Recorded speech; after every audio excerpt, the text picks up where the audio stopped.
Good evening, everyone, and welcome to the 2024 Dickinson Area Chamber of Commerce Local Candidate Forum. My name is Carter Fong. I'm the Chamber's Executive Director. I will serve as our moderator this evening, and I'm joined by Alicia Erickson of the Chamber. This evening's forum is being broadcast live on Consolidated Channel 18 with the help of our media partners at Consolidated. It's also available on their YouTube channel, and a recorded version will be available on these platforms as well. Please help me thank Trace and Steph of Consolidated, the busiest people in local show business, for being here this evening.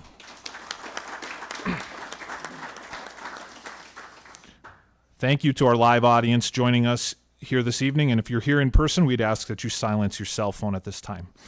The Chamber's Government Relations Committee values healthy working relationships between our candidates for elected office and their constituents. This evening's questions to our candidates come from the volunteers on that committee. Tonight we're featuring all who qualified to be named on the ballot for 5 different local races. We'll devote the majority of our time this evening to the contested races for Dickinson Public School Board during the 6 o'clock hour and the Dickinson City Commission in the 7 o'clock hour. We'll also briefly meet candidates for the Stark County Commission, the Dickinson Mayor's race, and the Dickinson Park Board. We'll conclude by 8:30 and we'll adhere to time limits along the way. First, the candidates for the Dickinson Public School Board. We've had a random draw to determine their seating arrangement, and that random draw ended up being alphabetical by last name. Okay. Tonight we're joined by, alphabetically, Chad Mathiasen, Brent Seeks, and David Wilkie. Seeks and Wilkie are seeking re-election to a 4-year term on the board, while Mathiasen is seeking his first term. Gentlemen, you may come forward at this time. And over the next 45 minutes, these candidates will each be given an opportunity to answer 4 to 6 questions. We will rotate the order in which they respond. I will indicate the amount of time devoted to each question, and I want them to see this. Alicia will be giving you a hand signal, 10, meaning about 10 seconds remaining to respond. And if you need a verbal cue from me after that, I'll provide it to you. But that will help us track time along the way. We have a busy evening in store. And we thank you all for being here. Question number 1, starting with Mr. Mathiasen, and you've got 1 minute to respond here. Please tell us a little about yourself, including your background, and then what motivates you to run for election for the Dickinson Public School Board. I'll pause you there. Let's make sure all of your microphones are on. You've got a red indicator button in front of you, okay? Go ahead. Thank you. My name's Chad Mathiasen. I've been a resident of Dickinson since 1992 when I was 12 years old. Graduated DHS, class of 99. I currently have 4 children. One just graduated. One is a junior, one is a sophomore, and one is a 2nd grader. I am running for school board because, number one, I think we need a fresh set of eyes and ears on the board. I went to the school board with a concern and found out that as a parent, I can't speak at a school board. And after talking with a few people, I was told, run. And that's why I'm running. And you're here today, and that's a concise summary, and thank you for being here. We look forward to the next 45 minutes. Next, Mr. Seeks. Yep, my name is Brent Seeks. I've been a resident of North Dakota since 2001. I came here to run Badlands Ministries, the Bible Camp south of Medora, and that's my full-time profession. I've been blessed to be on the school board for 8 years. I've really enjoyed my time doing that. I have 2 children currently in the school district. I have a son who will be a senior next year and a daughter who will be a sophomore. I felt like it was a good match for my gifts that I have to serve on the board. I've really relished the opportunity, and I've done it because I care about the students in our district, and I care about student outcomes. And while we've done great work towards that end, I feel like we still have more work to do, and I believe the gifts that I have are suited for this. Thank you for your perspective as well. Thank you for being here. And Mr. Wilkie. My name is Dave Wilkie. I moved here in 1974. I've been a product of Dickinson Public Schools, Dickinson State University. I have a master's degree in business education, in business, just business. I've been in the police department for 25 years. I've served as a captain, and I currently serve as a detective with the department. I have 2 boys that have graduated from the Dickinson Public School System, and and my wife currently teaches in the district. I joined as a school board member to serve my community, since that is something I've been doing for the last 25 years. Serve it in a different method by giving my time and my efforts towards improving the education for our children. I'm a Dickinson High grad, class of 2002. Mrs. Wilkie, nice to see you here today. And we'll move forward. I want us to understand the rotation here. Mr. Seeks will get the next question, 2 minutes to respond. We always then go clockwise. So Seeks, Wilkie, Mathiasen. Wilkie gets the third question and on from there. Okay, question number 2. Starting with Mr. Seeks, and with 2 minutes to respond, we know that the Dickinson Public Schools are morally and legally obligated to meet the needs of all students, including special education and English as a second language. Knowing that, what more can be done to recruit and retain high-performing teachers and paraprofessionals, including in these specialized areas? Yeah, I think it really starts with the culture of your school district, and I think that also starts with the leadership in your school district. And so I'm very proud of our current superintendent, Dr. Marcus Luton, and I think that was a great step in the right direction, and having someone who understands our community and cares about the kids and staff and the whole bit. And so that's a key piece, because if you don't have good leadership and you don't have good culture, then it's really hard to keep and maintain good teachers and staff and really everyone who makes up Dickinson Public Schools. And so that's, I think, the biggest piece is keeping that culture, and then making sure that people have an opportunity to be heard and listened to. I think we've done a lot over the last few years to have leadership teams in the schools, so it's very locally controlled, and things are done on that end, and I think that's helpful in terms of building that culture and making Dickinson Public Schools a place that people want to work. And like I said, I'm proud of the work we've done. I know we still have some work to do, and I'd like another opportunity to keep us in that direction. Thank you for that. Mr. Wilkie, on the topic of recruiting and retaining faculty and staff. I think one of the most important things that our school board has done is we gave our superintendent the opportunity to hire at any time that there was an opportunity to hire.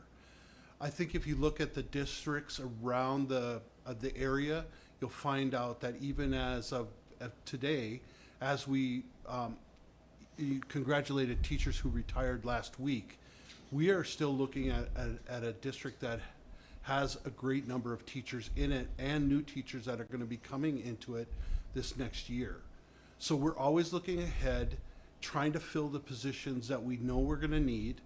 The English learning that's a hard position to fill, but we're looking all the time, and because of the fact that we gave our superintendent the opportunity to hire when the position comes open, or when the opportunity is there, is, I think, probably one of the strongest moves that we made as a board.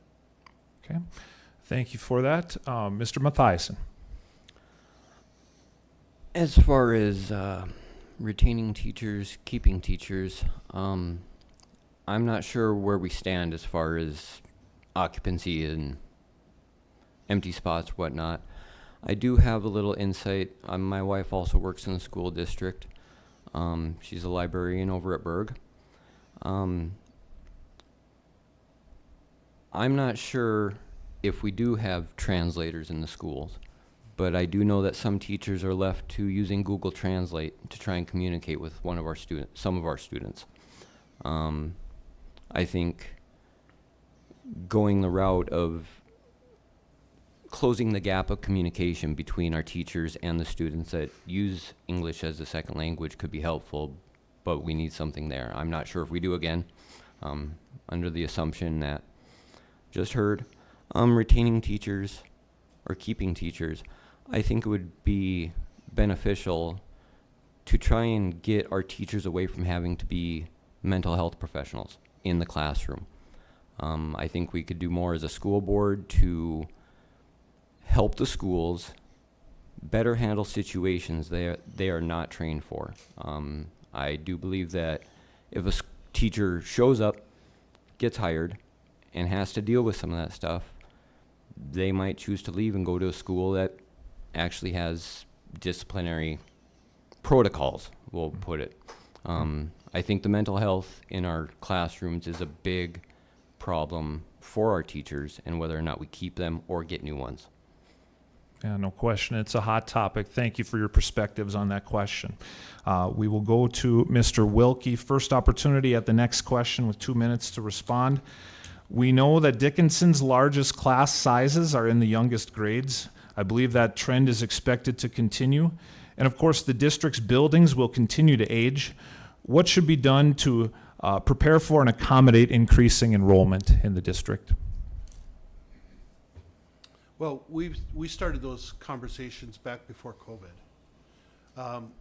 The trends were there with, even after oil left, the trends were still showing that live births were going up, and that we were going to be looking at the possibility of having to build a new elementary school, probably by I think our estimate was 2017 or 2018. With COVID, that slowed things down a little bit, and it actually gave us a little breathing room, but we're still talking about it. We've talked about the possibility of opening a kindergarten center. We've talked about the possibilities of making one school the kindergarten place where all the kids go. I think what it's going to come down to is at some point this community is going to need to realize that there may be a possibility that we're going to have to build another grade school to accommodate all the children that are going to be coming into it.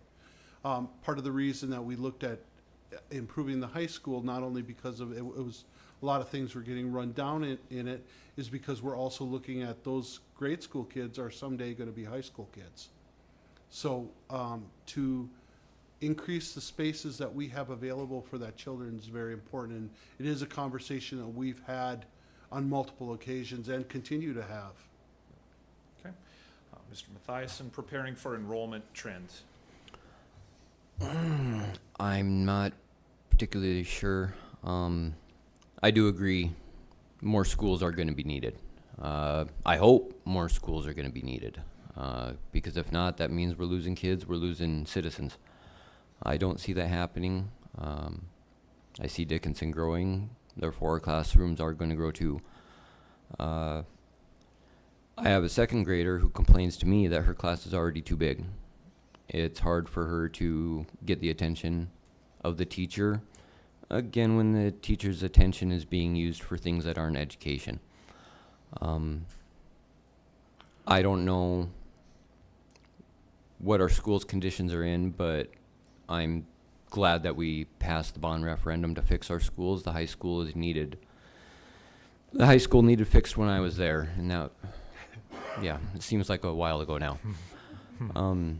But again, I'm glad that Dr. Luton pushed and got the communication out to the community to help get that passed.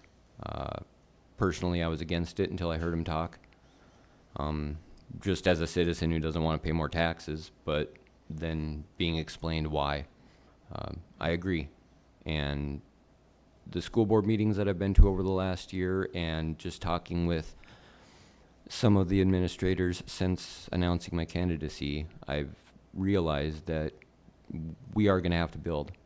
One new school in the elementary system isn't good enough. I fully agree with, I would like to see a full new school of just pre-K. Personally, we've got pre-K in the public school systems. It's at Hagen, but Hagen's building is being taken up by a whole bunch of other people. And thank you. Thank you. Mr. Seeks. I'll just add that one of the things I think the district's done well is, as Mr. Wilkie alluded to, is plan and look ahead and hire companies that help us do projections and look at numbers. And the good news is growth is a good thing. We all want growth. We want more students. That's helpful to a district. I appreciate that we've been creative in dealing with that. We did a referendum, I think it was in 2019, and that referendum failed. But what was really great is that there was a lot of community input in terms of what needed to change for that to pass. And there's a lot of really great suggestions about having 0-hour classes, so classes before first period, doing more with Dickinson State University, so we started having more classes over there. Just a better utilization of space and online and things of that nature. And so I'm proud that we kind of pivoted and really incorporated a lot of those things, and that allowed us to buy some more of that time that Mr. Wilkie said, until thankfully the referendum passed for another high school. I think in the way of forward thinking, we talk about the possibility of another elementary school. That seems to be very likely. It's also, in terms of that good planning, one of our schools, Heart River, when we updated the HVAC systems and those kinds of things, it was done that it could sustain what's called 4 sections. So right now it's a 2-section school, so if needed, that school could be expanded to be a 4-section school. So that's another alternative possibility that could happen in the near future if expansion warranted it. So again, growth is a much better challenge to deal with than declining numbers. But I think, again, what we do know is funds are difficult to come by. They're tight. You're using taxpayer dollars, of course, in large part for this, and it's important to be good stewards of that, and the planning is key. Yep. To Superintendent Luton's credit, he got in front of more than 50 community groups regarding that high school issue. One of them was a chamber breakfast. We're back to Mr. Mathiasen. First opportunity at this question, 2 minutes to respond. As a school board member, how can you encourage effective parental involvement in your child's education? For example, avoiding the extremes. On one end, the public schools put on a state of the district informational event that was lightly attended. On the other end, I think we want to avoid helicopter parenting also. So how do you strike the balance and encourage effective, appropriate parental involvement? I'll admit the parental involvement, I think, is very minimal until the parent sees a problem. That's when a parent gets involved, and it's not just a helicopter parent event. It's a my kid didn't do it event. I'm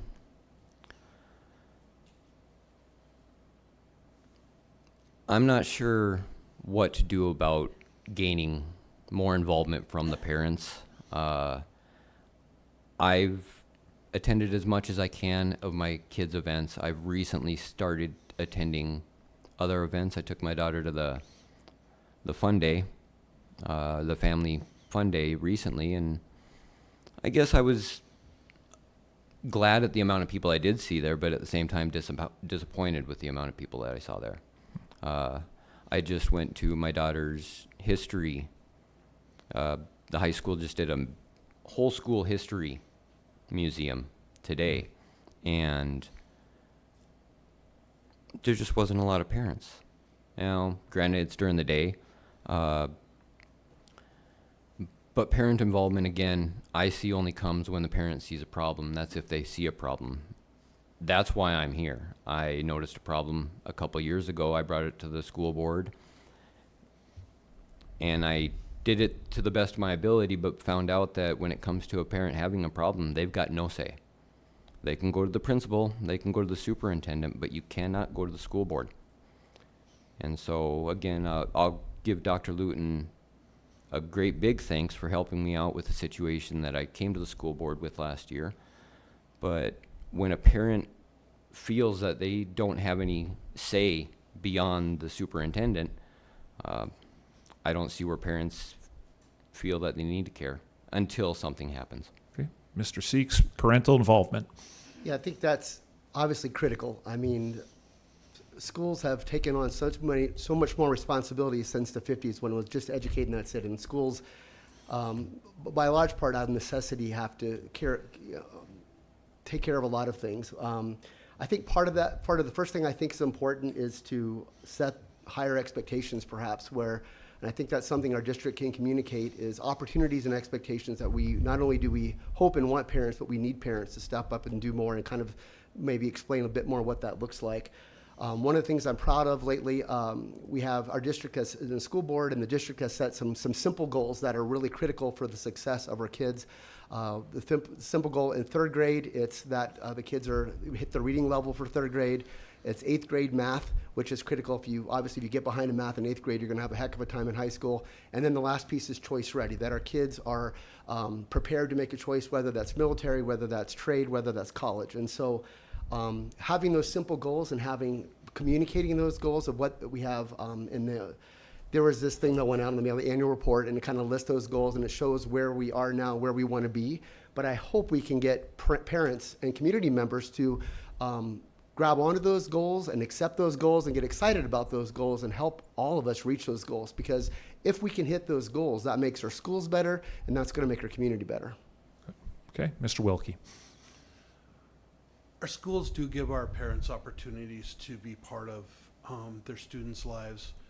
All of our grade schools have a open forum that involves the teacher sending reports through emails to the parents. We have PACs that help support school functions and do fundraising for the school. We also have parent-teacher conferences. Part of the problem is, though, that you see the same people. It's the same people that show up for parent-teacher conferences.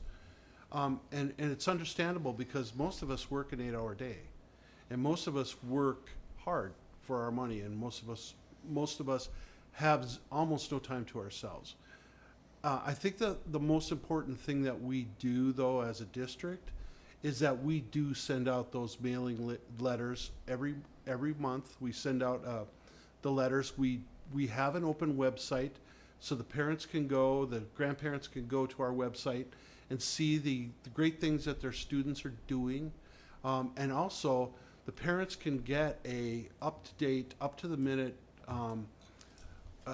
picture of how their students are doing through Dojo or some of the other electronic means that we have, that the teachers are required and fill out on a regular basis. Mr. Wardner, Dojo is an app on your phone to track your students, okay? I always pick on him. It's not fair. Over to Mr. Seeks, your turn. Yeah, okay. 2 minutes to respond to the next question. It's digging deeper on student achievement. Where is the district at on student achievement goals right now? How can you improve? And how do you know that your improvement is directed toward the needs of our region in Western North Dakota? Sure, I was going to cheat and open the annual report and give you real specific things, but anybody can look in that and see that we're not where we want to be with our goals. And so part of it, I think, my time on the school board, I feel like we've had a lot to do, which is great. And part of that is setting up really the systems of the district and the culture of the district and trying to get things. You have to have the right leadership and the right things in place and great staff and all those things. And I believe we're there. And so that allowed us really to go to the next step, which is to tackle some hard goals. And so that 3rd grade reading goal and that 8th grade math and that choice ready sounds like it should be pretty easy, but it's not, because it's not just Dickinson that maybe not is where we are. That's statewide, that's nationwide. And COVID did not do any school districts any favors with that setup, which I am, as a side note, proud that the way our district handled that and had one-to-one technology already. So I think we did much better than a lot of other districts. But we're not where we want to be. And so you can look in the annual report, which I'm glad, so anybody in the public can see where we're at, where the goals are, and how we're going to get there. We now devote time to every single board meeting to have a report back with respect to those goals. We have administrators come in from the buildings. They talk about where we're at. You know, we just did another round of the NWA testing, and so that gives you an opportunity to kind of see where you are with those benchmarks. And honestly, sometimes we're going to not be where we want to be again. And so that gives a chance to now look at that data for our superintendent to come with recommendations. And as a district, we all have ownership in this. How are we going to get better at those things? And how are we going to fix those things that we need to fix? So if you don't have goals and you don't have the data to track it, then it's really hard to track and know how you're doing as a district and improve. We now have that, and I think that's the first big step. Okay. Mr. Wilkie, student achievement. I agree with Mr. Seeks. I think one of the factors in our student achievement not being exactly where we want it to be right now is the fact that most of the stuff that we implemented is fairly new. and we're all learning it together. And until we get it to be a smooth running machine, I don't think we're going to get to the point where we want to be until that happens. We've done some things though that have really improved student outcome. For instance, our CTE Center. There are kids now that are not college ready, and they never will be.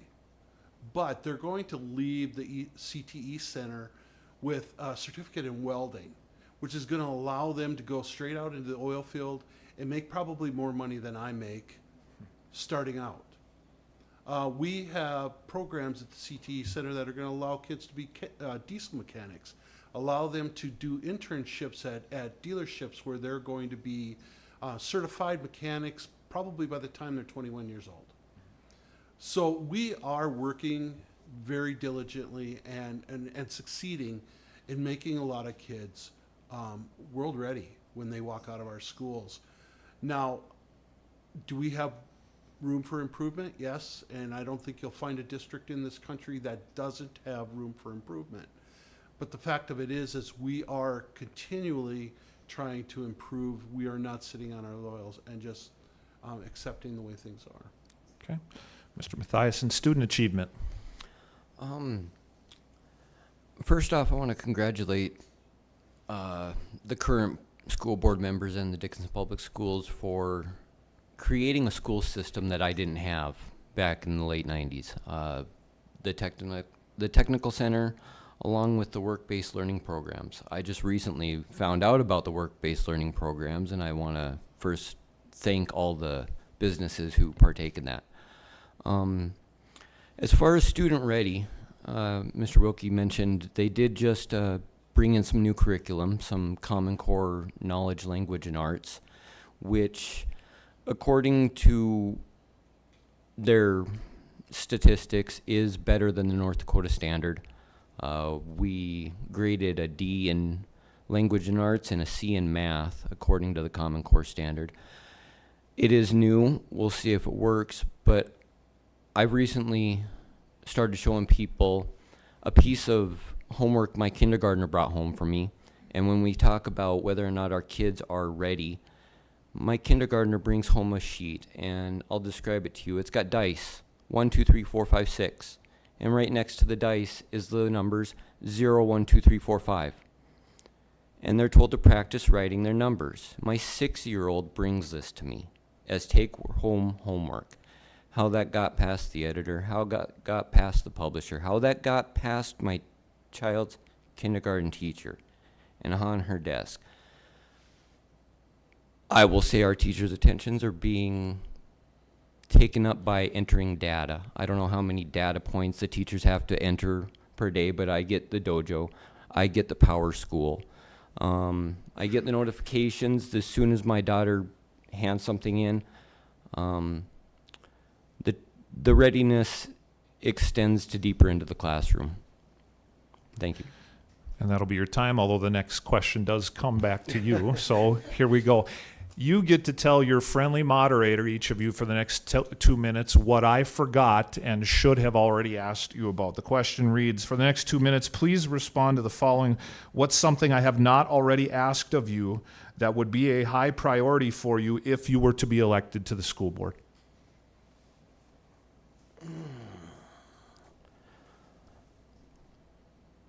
Something that you haven't asked me was,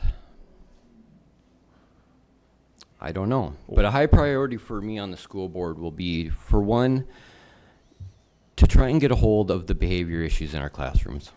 I think everybody can agree that that is a problem. Our teachers shouldn't have to put up with it.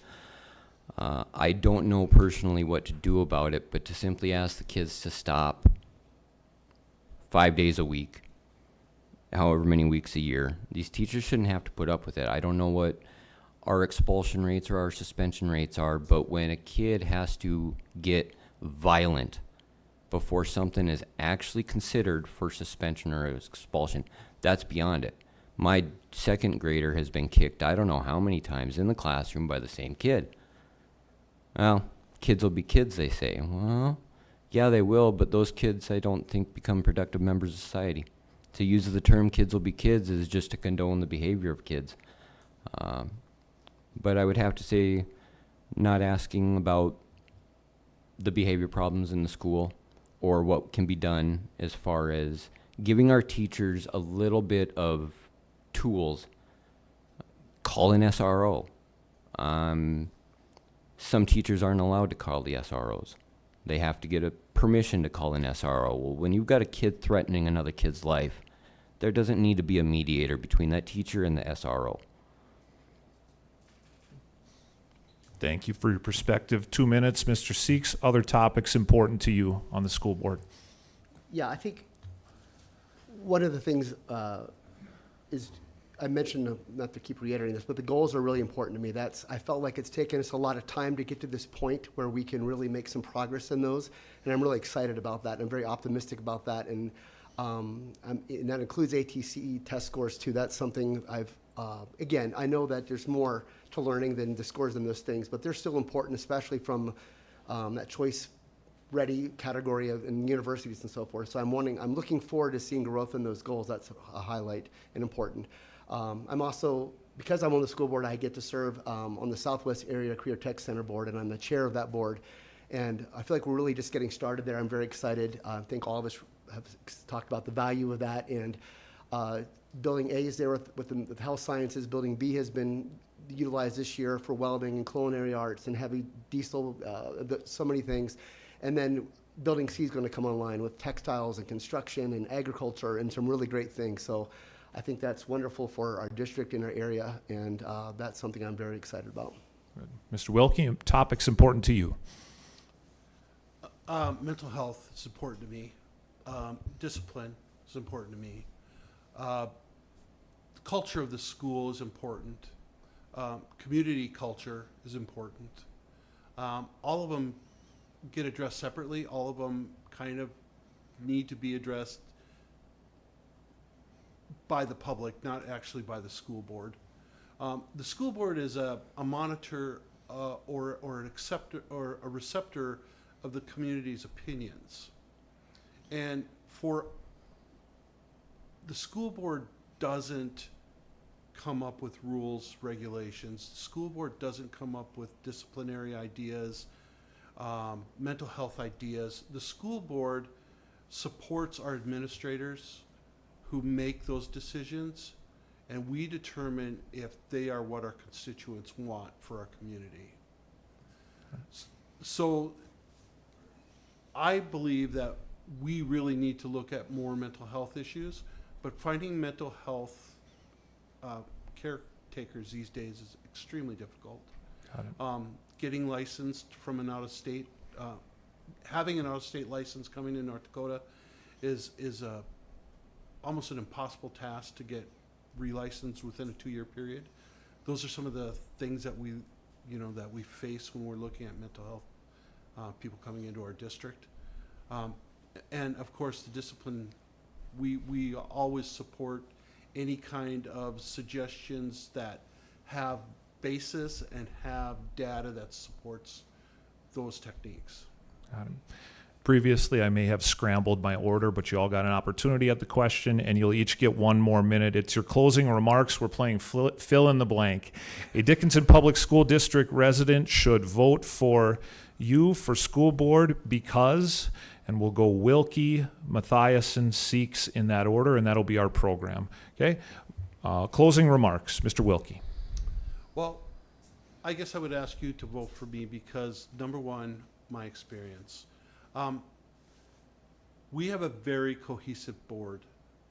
Whether you think things need to be looked at with new eyes or not, sometimes the cohesiveness and the way that a board works together is really what makes the board efficient.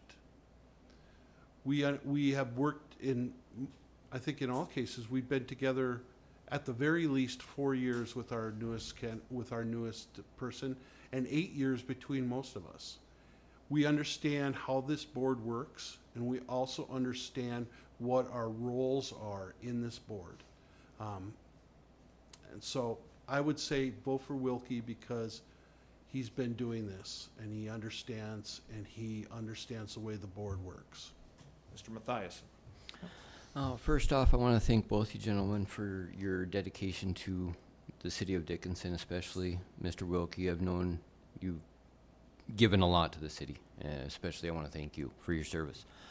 I want you to vote for Chad Mathiasen because the same old isn't the best policy.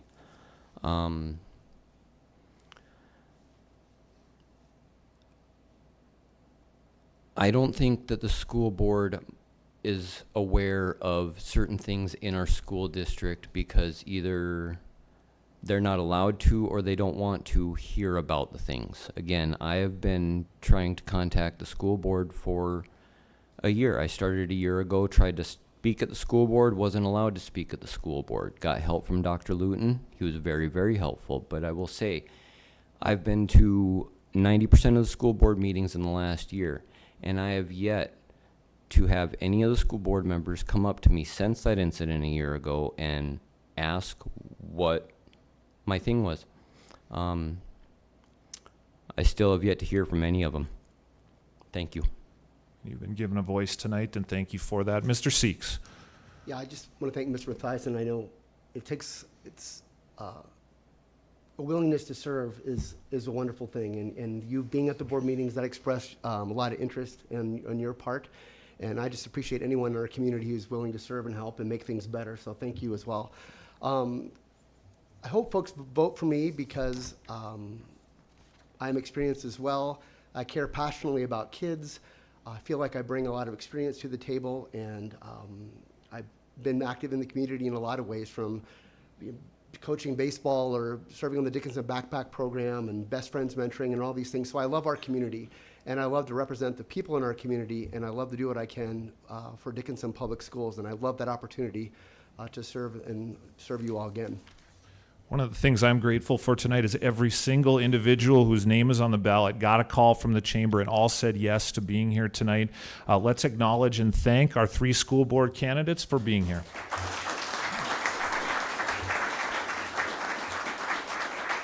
And at this time, I'm calling on my trusty assistant, Alicia, to help us trade places here. We'll have you 3 exit, and we will seat the 3 current Stark County commissioners in alphabetical order, left to right. It goes Franchuk, Marsh, and Messer.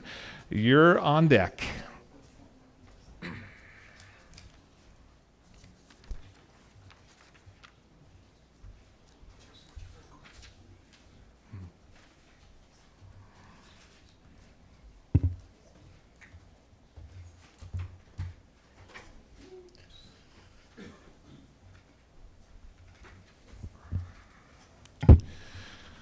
This evening we are joined by 3 current Stark County Commissioners. Alphabetically, again by last name, we have the Stark County Commission Chairman Dean Franchuk of District 3, followed by Commissioner Bernie Marsh of District 1, and the Commission's Vice Chairman Neil Messer of District 5. Gentlemen, welcome.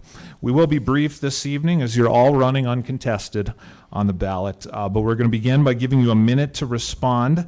And we will always go left to right, or the way I'm looking at it, or alphabetical order. With 1 minute to respond, starting with Dean Franchuk, please tell us a bit about yourself, including your background, and what motivates you to run for another term. Okay, my name is Dean Franchuk. I'm in my 8th year as this county commissioner here. Before that, I was in law enforcement. I have 33 years of law enforcement experience. I was a state trooper for over 28 years. And I was on the sheriff's department for 5.5 years and served as chief deputy at part of that term there. And between that, I had also, after retiring from the patrol, I worked in the oil field somewhat too as a safety coordinator at one time, and then also promoted to an operational manager for a service company in the oil field, and did some retail sales after retiring from patrol. And I lived in Dickinson my whole life. I've been in Dickinson pretty much my whole life, other than probably about 10 years in college, and right out of college before coming back again to Dickinson. I loved Dickinson, and I grew up there, and I really wanted to serve and commit to the community, serving to the community, because I love the city here and the county. Thank you. And a reminder that your signal from Alicia is about 10 seconds to wrap up your answer. Mr. Marsh, remind us who you are and why you're running. My name is Bernie Marsh. Been a Star County resident my whole life. Grew up on a little dairy farm and ranch northwest of town, so I've got some background in agriculture and in business because I've had the Esquire Club since downtown since 1987, so that's been quite a run. Been married since 78, got 8 kids, 15 grandkids, so that's that part of the story. When I ran for commission the first time, I didn't think I was going to run again. I figured I'd be 70 years old. It's time to quit, but I just turned 70, and I believe that the first year and a half, you really are not that productive, and you're taking away time from the department heads and everybody else that's trying to get you on board and get you going in the right direction. And so now that I've had my 4 years, I really believe that I can be productive. Instead of getting somebody new in there and then going through the same thing, I can be productive to the county. You bet. Happy birthday, Mr. Marsh. Thank you. Go ahead, Neil. Neil Messer. I'm currently a Stark County Commissioner, born and raised in the Richardson area on a farm south of Richardson, of which I currently still operate. Came up to Dickinson State University in 1976. Graduated from Dickinson State, immediately got into the real estate business, of which we do real estate sales, real estate property management, and construction. I too married 3 daughters, and as I like to say, 3 spoiled grandchildren. Currently have served as a county commissioner since 2020.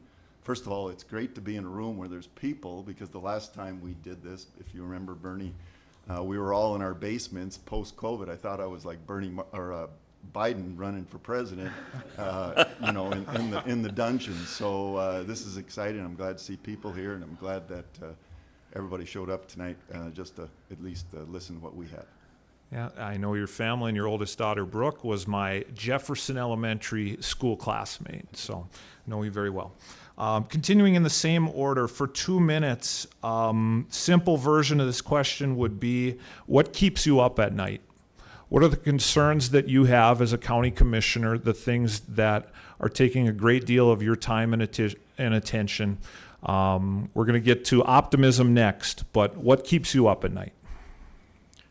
Probably the biggest thing is trying to, the budget, keeping it, budgeted within limits into what we have available for us, and then, don't want to increase taxes. And we've tried to, since I've been on the 8 years, we've been very minimal on raising any taxes. We want to make that, important. And then, it's just the keeping, trying to get the county in good shape, keeping it a safe place to live, through, I have the portfolio for the sheriff's department, and with our road department, that's probably the costliest. We're trying to keep our roads really safe and, for us to travel on. And I guess, I was originally, when I was the sheriff's department, started a truck enforcement program then to try to keep, our roads where keep heavy loads off, and so they don't damage our roadways, and keep them safe to travel on there. And I guess that I want to make sure that stays in effect, and we keep on top of that. Plus, also then, I'd like to have development for the county to come into the county for expansion for the existing businesses, to try to help them out. And we work well with Stark Development and Roosevelt Custer Regional Council in that regard. And also then keeping our employees happy and the quality of life, so that we can keep good employees, so they serve the county employees well. That's a good list. Okay, on to Mr. Marsh.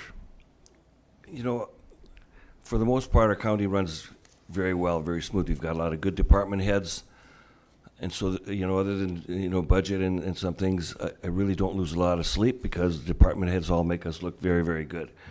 One thing that maybe I need to worry about, maybe I don't need to worry about, and it's not for discussion, but something that I wonder is, if the property tax passes, how is it going to affect the way we run our county? Everybody's got their own opinion on it. Like I said, it's not a place for debate, but I do believe that there will be a different way of governing, and that's one of my things that I think about a lot. I would say, I would echo what Bernie said. As far as the county goes, right now, I think I sleep pretty good at night. I think we've restored a level of civility as to how we operate, how we function. But if something does keep me up at night, it definitely is the property tax measure, because it will drastically, if good or bad, if it passes, it will drastically change the relationship between political subs and the state.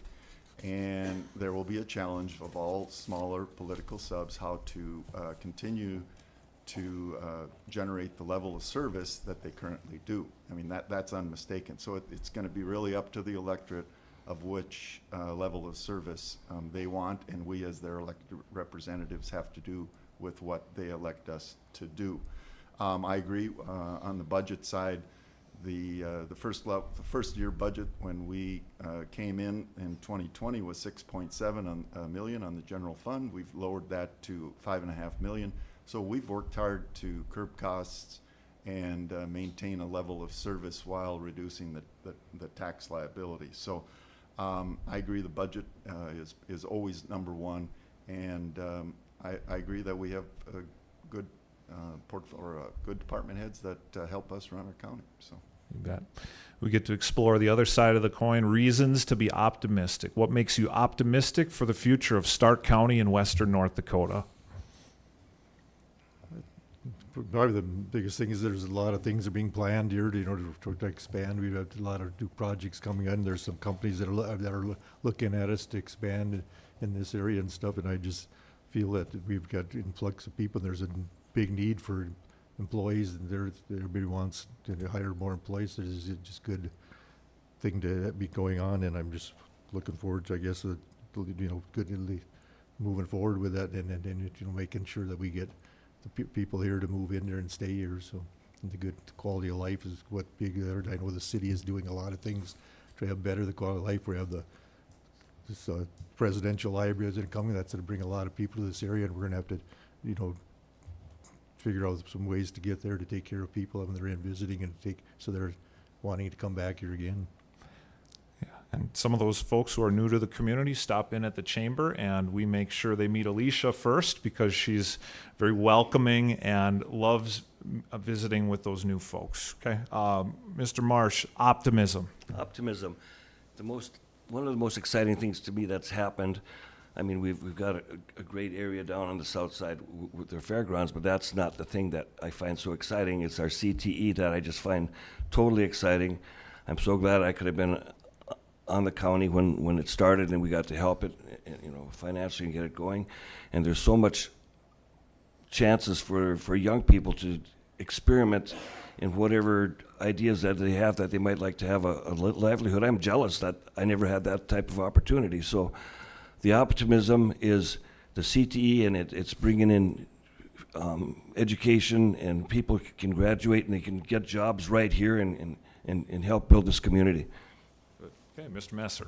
Well, I think that our local leadership on many levels has been pretty consistent in trying to establish a taxation climate, a business climate that allows business to succeed. And when businesses look at our area, Dean mentioned some of the companies that are looking at coming in. We don't lose a lot of those companies if we check the correct boxes. They like to come to our area because we provide great things for them. The group that was on the table before us was the school board, and I think bar none, whether it's the private schools, the public schools, Dickinson State University, the private, the homeschooling system, we're second to none, guys. Anybody who has relatives out of state, know that the delivery of the education system here is top notch. And when our kids graduate and get into the workforce, whether it's through the tech side or the university side, they have all kinds of opportunity to deliver. So, thank you. Okay.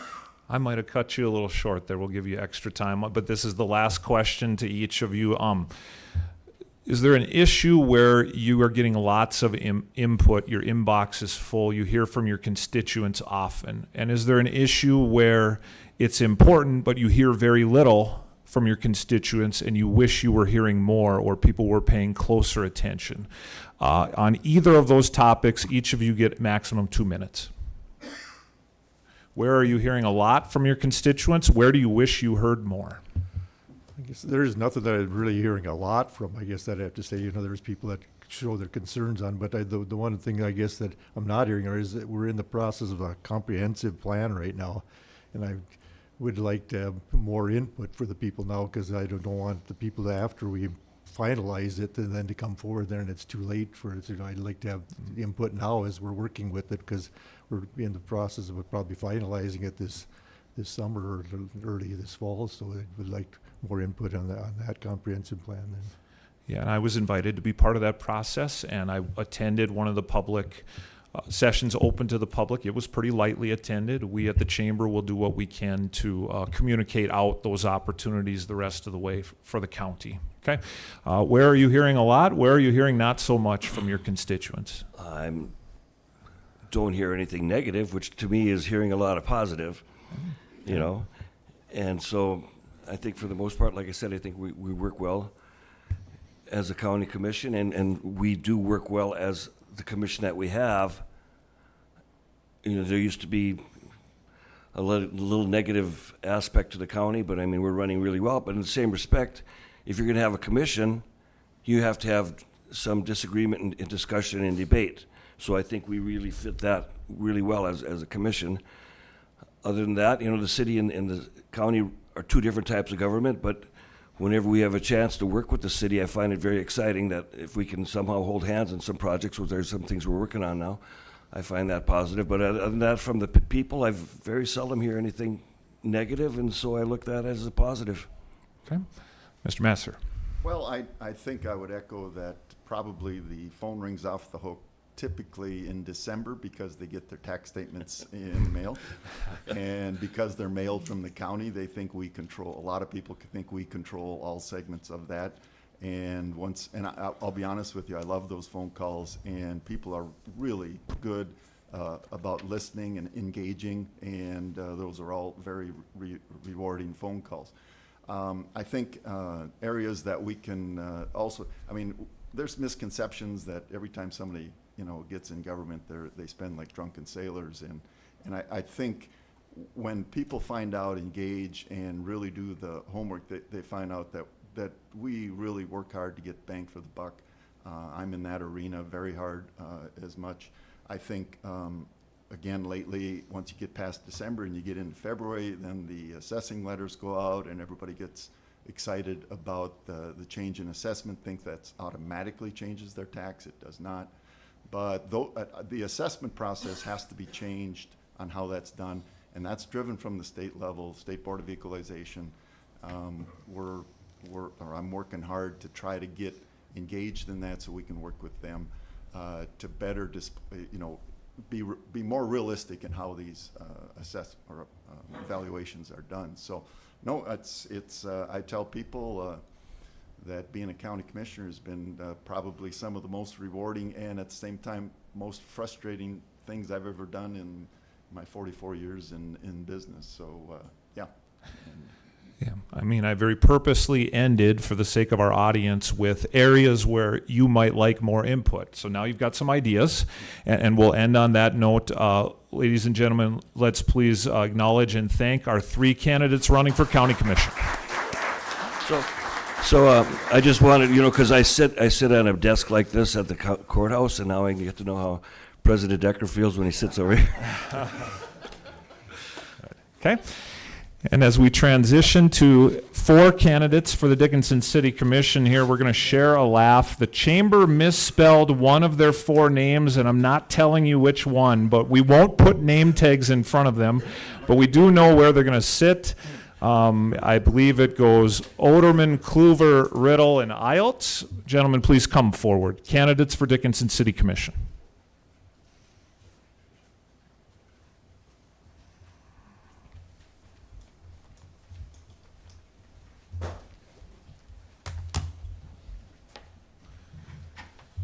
And again, as a couple of reminders, it's Alicia giving you the hand signal, 10 seconds remaining in your answer. And then we have a rotating order, and it was a random draw for this seating arrangement, and here we are. We're now joined by candidates for the Dickinson City Commission. In this case, their seating arrangement has been assigned by random draw. We have rotated. We will rotate who gets the first question. We have John Oderman running for re-election, and we have potentially new to the City Commission, Dean Kluver, Joe Riddle, and Rob Iltz.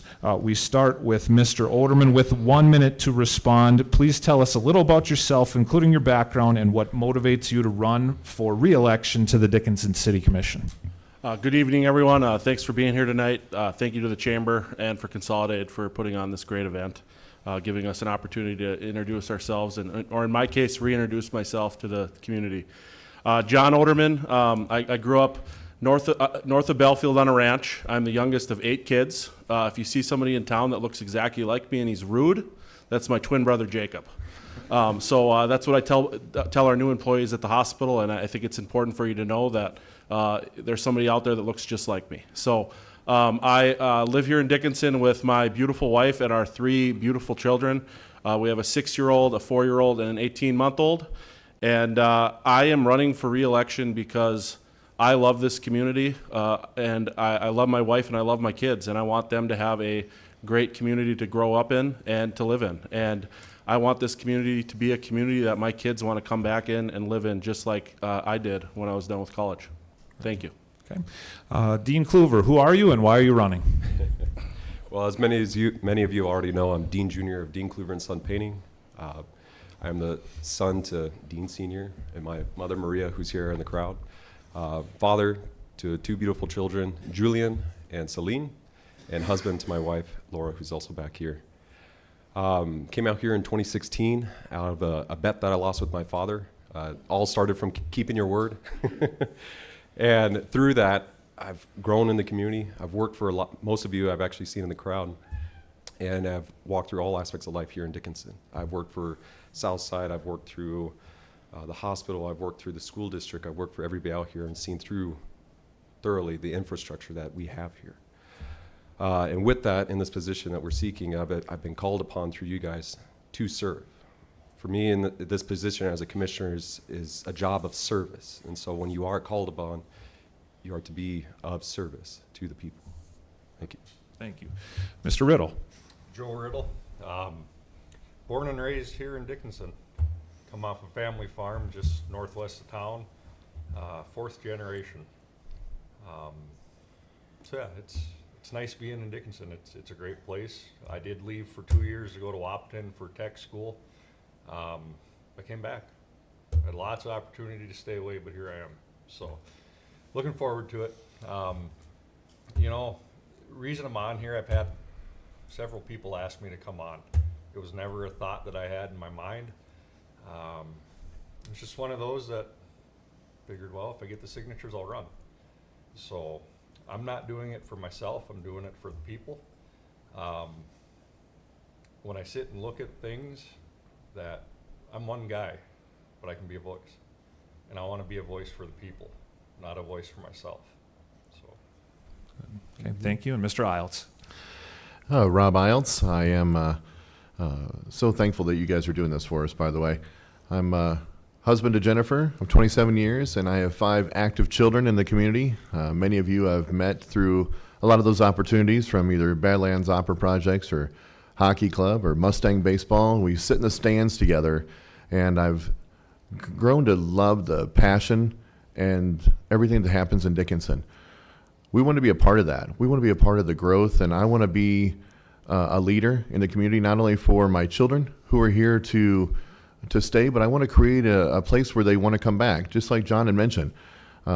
We have so many opportunities here in Dickinson, and I want to be a part of that growth. I want to be a part of the bringing in new business. I want to be a part of bringing in the things that we need, that we can find a home for our kids to stay here and help build Dickinson. You bet.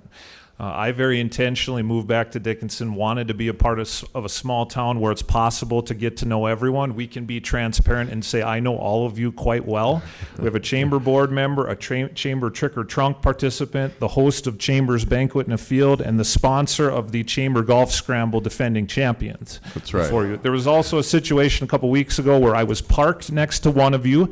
listening to another one of you on the radio, getting a text from the third person, and the fourth person had made an in-person visit to the chamber that day. Yeah, we know each other quite well. Okay? And the second question, we start with Dean Kluver, 2 minutes, and we go clockwise from there. Okay? I think this is a good Chamber of Commerce question. With 2 minutes to respond, does city government have a role in encouraging businesses to locate in Dickinson and to expand in Dickinson? If so, what does that role look like? Oh, absolutely. It is their role to bring in from outside the community larger job sources, especially for preservation of the community. We're seeing new infrastructure as far as harbor freight coming into play. A lot of people joke around saying, they're cheap tools that get thrown away. Well, once the children here go through the trade school and finish out, they're not going to be buying top-of-the-line products. They need to start somewhere. So something in that industry where it's able to retain them and not leave the community and allow growth for our community, I think just speaks tremendously. And John doing a wonderful job on the board with bringing those sources in. Does an amazing job. Previously, we sat on the meeting last night and listened to even more so of the new renovations and new bringing to the community and just how it's been handled beautifully. Thank you. Okay, good, thank you. Joe Riddle, bringing business to our community. Yeah, we definitely need businesses coming here. I mean, as the city does grow, and as we see it, not only in the city but out in the country too, as the city's moving different directions, things of that nature, we need to have the business to keep it going. Just because schools are growing, residential's growing, but how can it continue to grow without having the business there for people to survive so that they can work, so the jobs are there? Yes, there's a lot of jobs available now, but the new growth is definitely a change that people want to see. And yeah, we need to do whatever we can to bring it here. Thank you. Go ahead. Yes, most definitely. I believe that it's our role to encourage these businesses and then to help those businesses too after they get started. We have a lot of small businesses that have started and have fallen apart. We need to find a way that we can encourage those to keep going and find more employees. So now we're looking at employees that are coming to Dickinson. How do we find a reliable workforce that we can fill these new jobs? Well, we have to look at housing. We need affordable housing for people that want to come into town and find places to live. So it's a whole circle that we look at as a city, and we can do this together. We can find ways that we can grow, but at the same time, keep that small town, feel that we have with the new businesses that we're going to encourage to come. So I look back to 20 years ago when we built the West River Community Center. And at that time, Dickinson was not growing.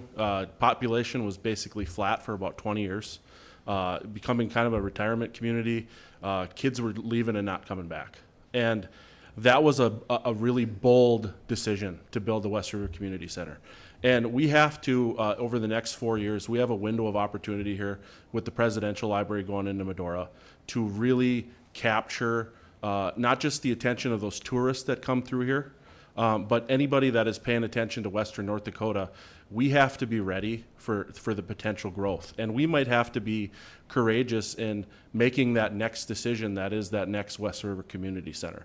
Because had it not been for the West River Community Center, I don't think we grow to the significant degree that we did following and during the oil boom. Because that was such an attractive corner piece for our community to be able to sell the community. And Rob mentioned workforce. Childcare is workforce. That's another thing we have to do more to wrap our heads around.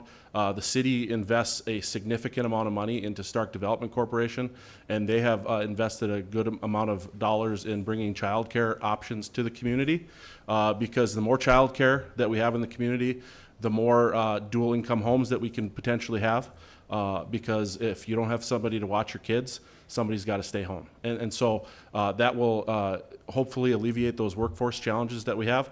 But I think the big thing that we need to do is just we have to have a growth mindset. We have to be willing to make those investments up front, because if we make them on the investments on the back end, they're going to be that much more significantly expensive. And so as a city commission, we have to have the courage to have and support those bold ideas that the community brings to us. Okay. Thank you for your perspectives on that topic. Joe Riddle gets first opportunity at the next question with 2 minutes to respond. In a competitive hiring environment, what ideas do you have to help recruit police officers, firefighters, first responders, and other city employees to our areas of greatest need? Oh, that's a great question. I know one of the first things that comes to mind on that, and John touched on it a little bit, but would definitely be childcare. Having the facilities around to enable the families that have the kids that need childcare someplace to go. 'Cause yeah, there's definitely a need for that in the community. I mean, other than that, I mean, the competitive salary, of course, more housing, affordable housing. I mean, what's the great thing of having housing if people can't afford it? And if somebody's coming into town, what are the chances, excuse me, what are the chances that they have the money to afford that $2,000 rent or to afford that $700,000 home or whatever the case may be? They need to have affordable living. They need to have childcare. That's going to be a big thing to help bring more people into this community to serve those areas of firefighter, police, whatever the case may be. Mr. Iltz, recruiting city workforce. So we look at last night, Mayor Decker sworn in some new officers, and it was amazing to see because we have people that want to step up and protect our community. They want to serve our community in that way. Our first responders are a key to making our community safe and our community whole. So how do we go after finding new ones? We have to encourage and show how much teamwork we have. I've been a part of cities before where they don't all get along with each other. But here in Dickinson, you find a community that they want to work together. Our first responders are amazing in the parts that they do, the development that they do in the community, and then the growth. We've spent money on bringing in more training. We've spent money on bringing in the equipment that they need. And so we have a great opportunity that people will want to come here. We just have to share that with them. I think one of the biggest things is, and one of the most important roles that we have as city commissioners is hiring our department heads and putting people in positions like city administrator, deputy city administrator, our different directors that are throughout the organizational structure of the city. Make sure that we have good leadership. Make sure that we have a great fire chief, a great police chief, because they're the ones that set the culture for those different departments. And if we've got great departmental and organizational culture within the city, people are going to want to come and work here. And then the second thing is making sure that we have first-class facilities. We have a great public safety center. We're in discussions on a new fire station. What can we do to make sure that we have first-class facilities for those public defenders and our public service workers? And then, I think something that always gets lost in the shuffle is what kind of work we're doing to recruit those guys that are working behind the scenes, our public works staff, our water staff. And what can we do to make sure that we are paying a competitive wage? I mean, obviously, that's a big thing. When we're competing against the oil field, we have to make sure that we're fiscally responsible so that we can maybe give those raises here and there when and where we need to. And then, last but not least, we need to just continue to make sure that we have a first-class culture, not just at the city, but in our community. A welcoming culture of wrapping our arms around these guys. Instead of throwing a shovel full of snow at somebody as they drive by on the snowplow, give them a wave and give them a thumbs up and a thank you when you see them. And I think our community does a phenomenal job of that. When we thank our public service workers, they appreciate that, and we just continue to build that welcoming culture in Dickinson, North Dakota. I'm just glad we're done throwing snow in any direction for hopefully 6 months. Okay, Mr. Kluver, recruiting city workforce. So spoken online about this a few times, and the difficult thing is trying to establish something like this in Dickinson is like growing a plant amongst the weeds. There's 5 different attributes: rent, wages, the weather, daycare, and things to do. You may be able to bring them along, but the next oil boom, they give out an advertisement that, hey, 401k, company vehicle, you name it, come on board. Next thing you know, you lost all your employees for the daycare. Another one closes down. You give it a week, may snow still. I wish you didn't say that because it's going to happen now. And on top of that, too, rent. If we start increasing wages, next thing you know, you got landlords without any infrastructure, without any actual assets to the property. Rack it up. 1 bedroom, 1 bath, $1,200, $750. Find a friend, split the rent. Difficult things like that. So I feel like the question like this is, it's a catch-22. Sure, we could invest in all these different ones, but once they find, from human behavior, oh, they got more money, we're going to increase rent. We covered all 3 grounds. Guess what? It's too cold. They don't like it. They're going to leave. It's just, again, a catch-22 moment on those. Thank you. Okay. Next question goes, we began with Mr. Iltz, 2 minutes to respond. Generally, I think there's broad-based taxpayer support for the basic services that cities provide. That's water, that's police and fire protection, that's roads, okay? I think opinions are more mixed on projects deemed quality of life projects that are put before the commission, okay? And if you were to be commissioner, I'm certain the next quality of life project would come before you. So the question is, how will you know whether the next quality of life project that is pitched to the city commission is worthy of taxpayer funding and local government support? We have to look at the whole picture. There's so many opportunities that will happen. Let's say quality of life comes up and it's an issue that we need to build something new or we need to have some funding go towards it. We have to look at the entire picture. Who does it benefit? Obviously, if it benefits the entire community, that's what we're after. We're looking for growth. We're looking for opportunity. We're looking for businesses to come to town. The quality of life is something that we're all seeking. And we want a good quality of life for our kids. Like what John had mentioned, this is a community that we want to have our kids grow in. And so how do we look at it?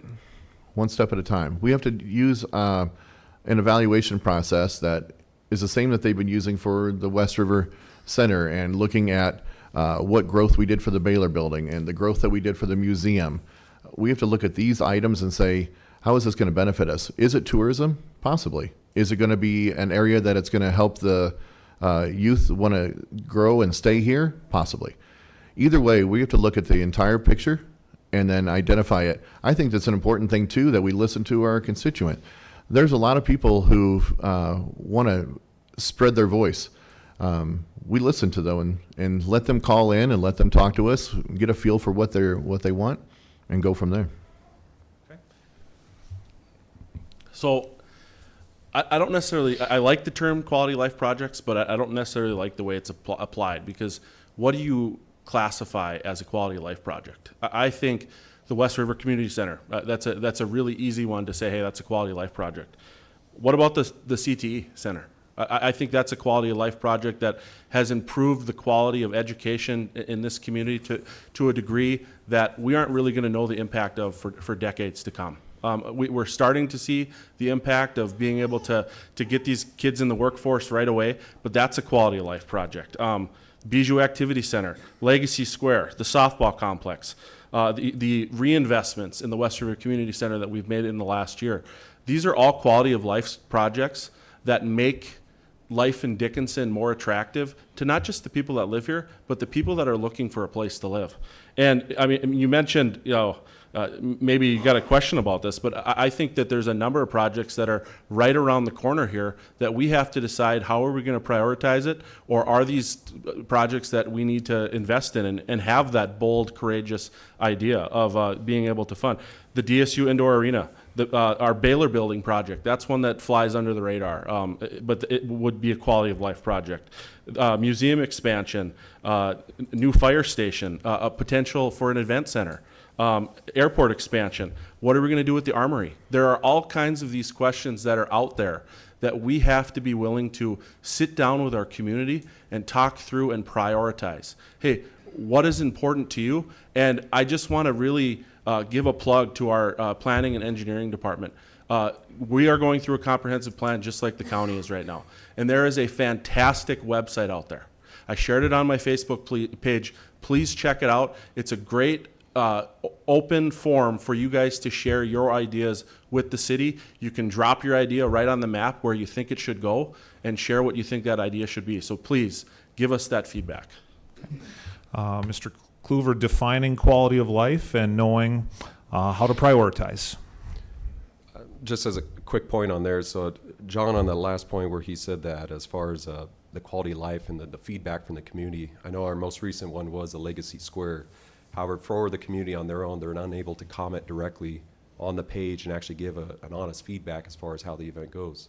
The events that I've held there, I find out that you can't even use the fire pits unless if it's warm enough, you can. If it gets too cold, which is the main purpose for them, you can't. Viewing the screen, majority of it you can actually use. The lawn as well, they told me don't even put anything near it. Don't even let anybody look at it, because if it gets punctured, the amount of money it costs to put that little grassy knoll was just outrageous. And just to have people give more honest feedback as far as the quality of life or what they could bring to the community, that's the true transparency that we want to see. Hearing the feedback from them where they said, I would be happy with just a flat sheet of concrete straight across. Just give me something flat like that to where we all could go in, equal point of view, everything's just great. That would have cut that budget right in half right away. But it's in terms as, again, for the quality of life and what we could bring to the community, the involvement with them by far is the greatest asset. There's a lot of installed value in the community that I see that we need to look towards. Why focus on the brand new building that's going to cost us $22 million when for half the price we could fix 8? Quantity over quality. And even the quality that is served to us, I think we can all agree hasn't been met. Thank you for your perspective on that. We go to Joe Riddle. How will you know if a quality of life project is worthy of your support and taxpayer support? Yeah, so I would definitely have to ask the people. Just because it would be my quality of life doesn't mean it's anybody else's quality of life.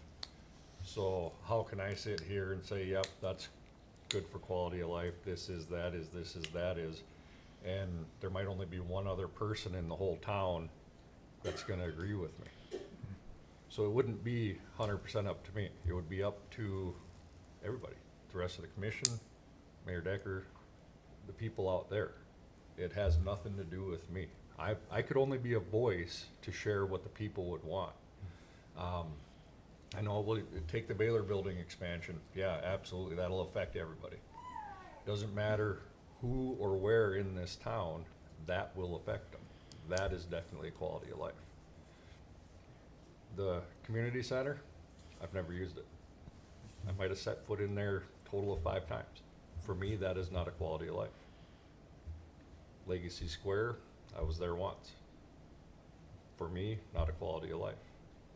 Not saying it's not a quality of life for anybody else, but for me, it is not. So yes, I cannot sit up here and make my own decision as to what is a quality of life. The people would have to be involved with that.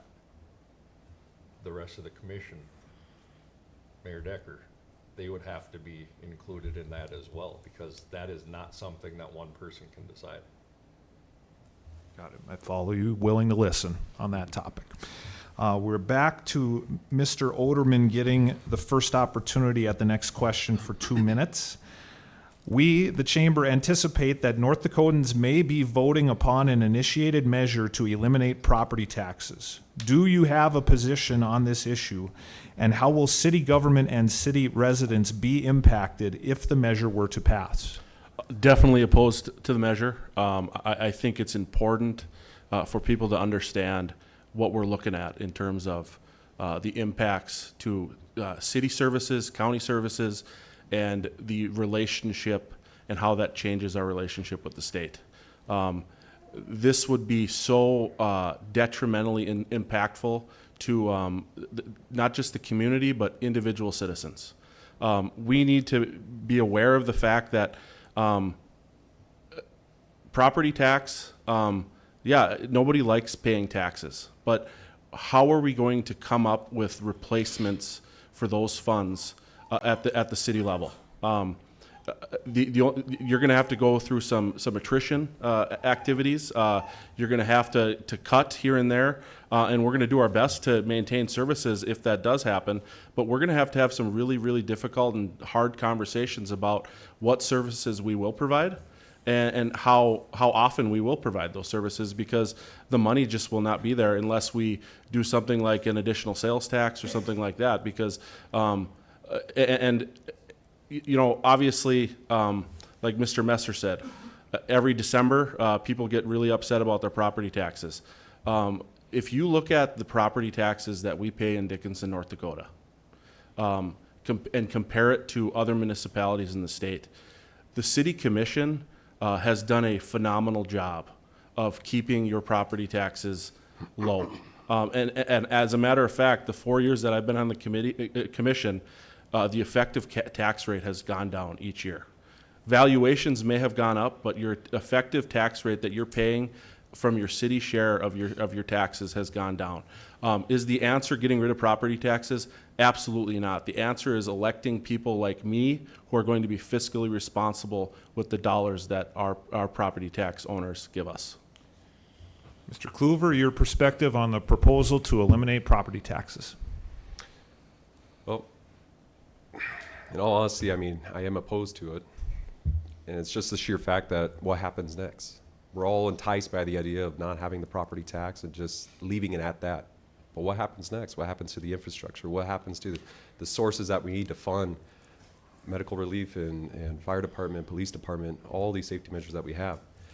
And with that as well, the Dickinson Press, they came out with an article today as far as the assessment of what they're adjusting now. They're removing a cap for the property assessments. And something in that regard, I mean, it just brings people back to this issue where they think, well, if my home is gaining value and I have to pay more of these taxes and things in that nature, this seems like the end goal that I need. But the fact is just we don't have the next answer to it, guys. If we're able to, again, have more transparency and reach out to the community as far as what we can do and what the next step may be, I think we could reach that goal together. However, just taking at face value of what that may be, I would have to be opposed towards that. Okay. Mr. Riddle, your perspective on the proposal to eliminate property taxes. So I'll be brutally honest. I'm neither for it or against it right now. I have not read the bill. If I have read the bill, I probably wouldn't understand what 95% of it says. So, I mean, currently, I do not have a good answer for that one.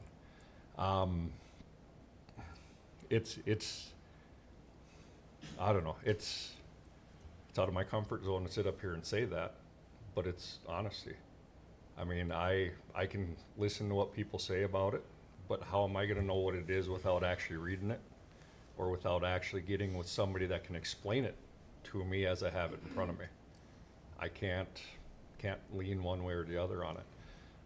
As far as the property tax goes, I'm 100% for fair and equal property tax. I mean, the assessment, I struggle with the way the assessment works. Just because it gets assessed higher this year, we didn't pay a higher tax, probably will next year because I got assessed higher. How about areas that are getting annexed in? You know, they might not have been, they weren't part of the city. All of a sudden they have to pay city property tax.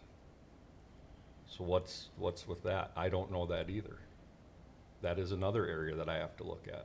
But that would also fall under the fair and equal property tax. Our farm, we're 2 miles from town. I have to look at this because if the city continues to grow, we're right there. We are in, I believe it would be the second stage of annex. So that's going to be right out my back door. So that is something that I would work on as a commissioner to figure out how that all works and the best explanation or the best way to explain it to the people so that everybody understands what it is. Thank you for your honesty. It's a proposal that is in the signature gathering stages, and the chamber is using its crystal ball to anticipate an issue that may be coming. Mr. Iltz, on the issue of the proposal to eliminate property taxes. Yep, and I share the frustration. I've heard from many and talked to many about it because as a homeowner, we want to make sure that it's fair. And as you guys mentioned also, there's a lot of things that would happen if the property tax was eliminated. There's a lot of we've been talking about our community. We've been talking about first responders. We've been talking about all these areas that we're trying to grow. Well, sometimes we have to pay for those in a certain way. Like you guys had mentioned, how do we do it if we eliminate property tax? Well, possibly we look at some of the state funding or some of the areas that the state can offer us assistance in. Maybe there's other ways that we evaluate the properties. I'd have to look into that more, just as Joe said, being not on the council yet, hopefully one day, I would like to then do more research and find out more information about it. But I can tell you as a homeowner, I understand, and I hear that the frustration that is going across the board. I say that right now I feel that we need to have it because we need to supply these things to make our community grow. Again, a bit of a crystal ball question there, a topic I'm confident will stay on the front burner and perspectives will vary, but thank you for yours. We go back to Mr. Kluver with 2 minutes, and now this is your opportunity. For each of you, this will be your last remarks. We'll go 2 minutes plus, but I'm looking for 2 minutes on a topic that has not already come up from me, but is very important to you. And then you'll get a signal if you go 2 minutes on that. But then I'm looking for your closing remarks, including maybe where a person could go to find more about your candidacy and your take in the next month ahead. Okay?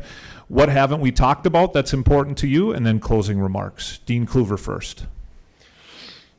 I mean, I think it just comes down towards what we always dance around is just accountability. Accountability for the fact that where our money is being spent, how it's utilized. This whole night we talked about the West River Ice Center and the rec center on its own, and you could see leaks from the ceiling. You could see peeling paint in the pools. And we're talking about how proud this is, except nothing has been maintained for that property. And with that, I mean, we see roads. Last night I saw a lot of individuals, the constituents that came out and spoke about the roads that are being done up north and their concerns and the fact that most of them, they just want us there. They're asking them, have you even seen it? Have you gone out and been to my property and looked at it? And the passion that the community has and just the simple remarks that they have that are going to address, it's just disheartening. And just having that accountability and the ability of just transparency to reach out to these people. Yeah, it's just definitely something the community needs on there. And as far as for me, the way that you can reach me as well is just directly through on Facebook. That's been my main means on there. I'm not purchasing signs. I did one. My wife told me to buy one just for this chapter of my life. If it closes, we hold on to that sign and just look back on it and smile. But I'm not purchasing signs. I'm not creating a separate page for me running for commission that only gets updated when it comes time to be in this position. I'm out there with you guys talking to you. I'm working for you. I'm there on Southside and working on the hospital now. I'm in all walks of life out here with the community. And I posted online prior to this, the fact that this table right here is a half circle, and the only way that's completed is through you, the community, coming out here. Thank you. Thank you. Joe Riddle, issues important to you that haven't already come up, and then closing remarks.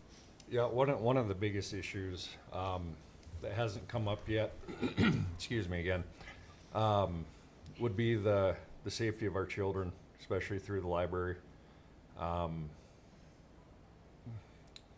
know the library expansion is being talked about and stuff, and it sounds like it's going to be a great thing, but we need it to, if the expansion does happen, we need people to actually move forth and move those materials in question out of the hands of the children. It should not be up to the children to get those materials. It should be up to the parent. If the parent wants it, fine. If the child wants it, they should have to go talk to their parent. The child should not be able to go up there and look. It's no different than getting pornography from a gas station or from a store or anything of that nature. Child can't go get it.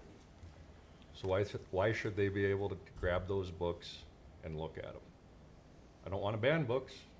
I want to place the books. Place them where they need to be. Allow the parents to go that route. What was the second part of that? You've got 45 seconds. Yep. Other topics important to you, and then how can constituents engage with your campaign in the month ahead? Yep. So I do have a Facebook page for the next month and a half. Go on there, take a look at it, leave comments. If you leave comments on there, I'll reply to them. If they're elsewhere, chances are I won't. I'm here for you guys. I'm not here for me. It's the last thing I want to do is sit up here. I'm here for you guys because we need change up here. Yeah, you're not hard to find. Part of that's you're about 6'10", I Yeah. think. So, okay. Rob Iltz, 2 minutes. Issues that have not already come up. Then closing remarks. I'm not sure if it's an issue, but I'm a big supporter of the arts in our community. I'm so excited and passionate about what we're seeing with the Badlands Opera Project and with the Southwest Art Gallery. And we're seeing a growth in area that this is going to help bring people together and help grow the community, and which is what I think our main focus has been all night. We've been talking about that. So is it an issue? It's growing. I want to be a part of that continuation of growth. The other thing that I think we need to do more of is honoring our veterans. We have an amazing veteran community, and we have an amazing park, but I'd like to see us do more on some of the celebrations and some of the things that we can do to help the veterans celebrate their lives and what they've done for our community. I'd like to look into more avenues that we can, as a city, celebrate the veterans. We have so many great things, and we've talked about many of them tonight, from the Baylor building to the expansion of the airport. We need to make sure that people know that Dickinson is not a dying community. Dickinson is growing, and it is opportunity, and we can just expand that out. We have a wonderful tourism department. The Chamber, you guys do an excellent job of getting the word out. Let's continue to do that. I want to be a part of that, and if you will look this weekend, we're finalizing the Facebook page that everybody has. I'll be honest, I'm not very good at Facebook, so there may only be one photo, but it'll be there, and you can comment on. But I'm seeing many of you out in the community.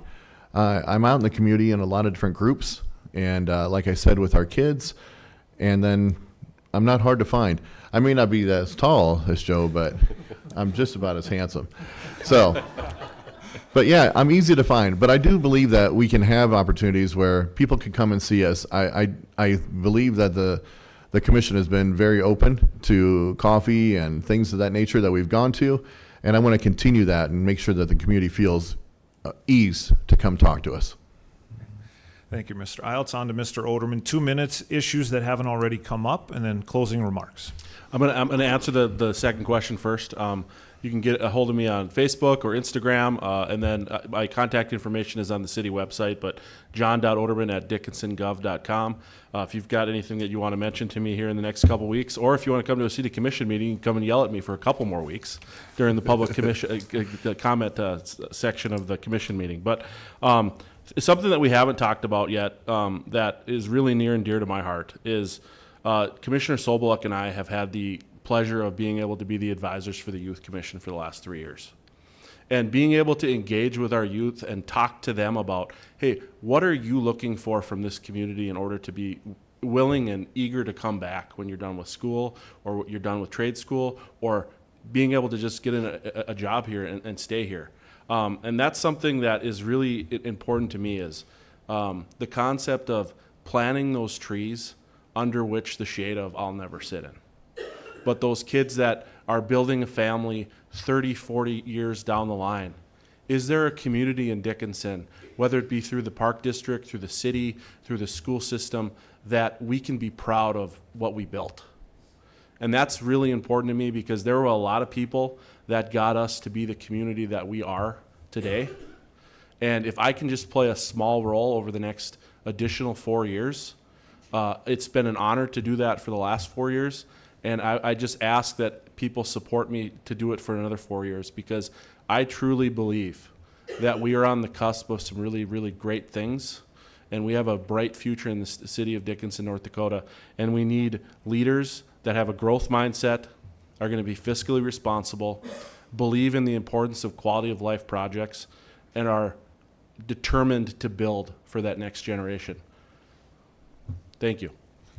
Again, we are joined this evening by 4 candidates for 2 seats on the Dickinson City Commission. Gentlemen, thank you for a great conversation this evening, one that I'm sure will continue in the month ahead. Again, thank you.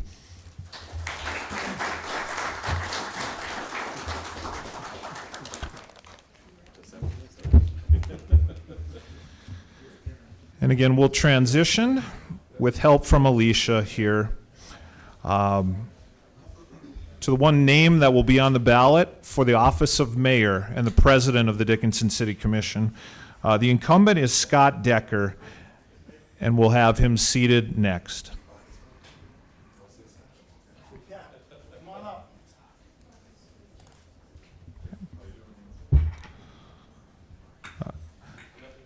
Good evening, Mayor Decker. Good evening. We at the Chamber have enjoyed working with you annually on the State of the City Luncheon. There are those in the audience, out in the community and beyond, who may not know you as well, but please take 2 minutes to tell us more about your background, your time in elected office, and your motivation to run for another term. Well, thank you, Carter, and thank the Chamber for putting on this event. Like you said, 4 years ago, this was a little bit more subdued, and it didn't feel like a real forum. And I thank Consolidated for airing this for the public.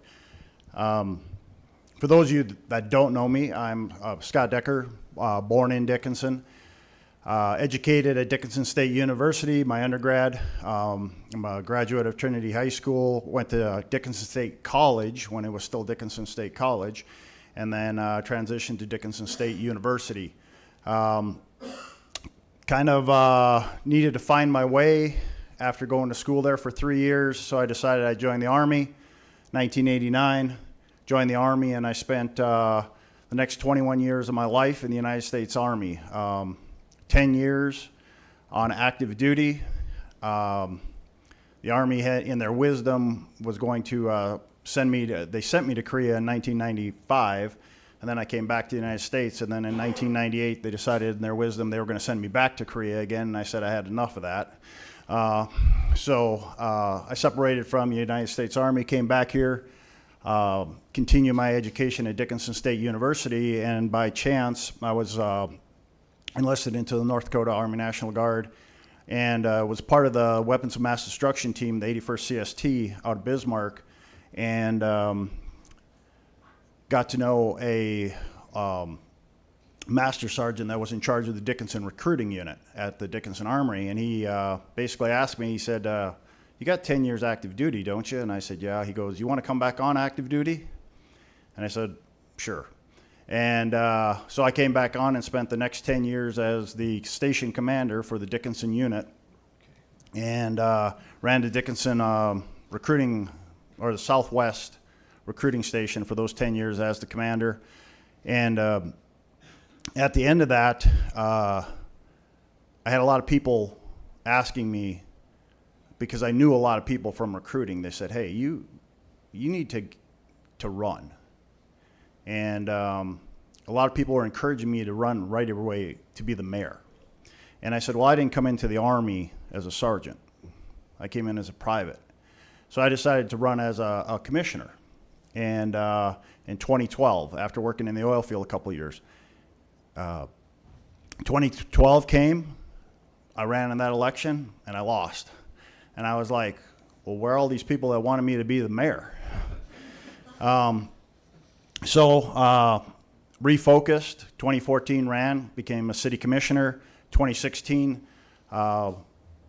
the mayor position was up for election. I ran as the mayor and got elected, and I've been in this position for 8 years. I am married. My wife, Shelley, she is a part owner of ND Pharmacy, those of you that know that. And I have two amazing kids, Jake, who lives in Nashville, Tennessee, and he is also a pharmacist, and he's just doing amazing things down there in Nashville. And then my daughter Elena, who is just recently became the Stark County Emergency Director. She again is just an amazing person. She spent 6 years as a firefighter, full-time firefighter for the city of Dickinson before moving to that position. And you know, I am just so blessed from all the years and all the people that I've known here from my days, even back when I was in Desert Storm, and the unending support that this community gave me when I was in the desert. And just a quick funny story about that. I used to receive so many packages from the city of Dickinson, just anonymous people that I didn't even know. And it was just like a continuous stream over there. And I had so much, and we were living out in the middle of the desert with nothing. And I was just, you know, distributing it to a lot of the soldiers that didn't get anything from back home. And it was Christmas time. And there was 26 of us living in a tent that was probably the size for about 15 people. And they do mail call. And the platoon sergeant comes in, and he's got the mail bag, and he's got a couple of boxes. And he calls off the mail, and I didn't get any letters. And he called off the boxes, and I didn't get any boxes. And